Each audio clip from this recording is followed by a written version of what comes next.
আজকের বিষয় হচ্ছে ক্রমবাচক সংখ্যা। অনেকে আছে যে ক্রমবাচক পারে না, লিখতে পারে না, সো তাদের জন্য যে প্রথম 1 ম, দ্বিতীয়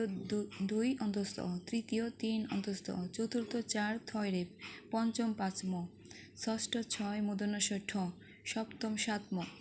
অষ্টম 8 ম, নবম 9 ম, দশম 10 ম, একাদশ 11 তালিবর্ষ, দ্বাদশ 10 ম, ত্রয়োদশ 13 তালিবর্ষ, চতুর্দশ 14 তালিবর্ষ, পঞ্চদশ 15 তালিবর্ষ, ষোড়শ 16 তালিবর্ষ, সপ্তদশ 17 তালিবর্ষ, অষ্টাদশ 18 তালিবর্ষ, ঊনবিংশ 19 বিংশ 20 তালিবর্ষ, একবিংশ 21 তালিবর্ষ, দ্বাবিংশ 22 তালিবর্ষ, ত্রয়োদশ 23 তালিবর্ষ।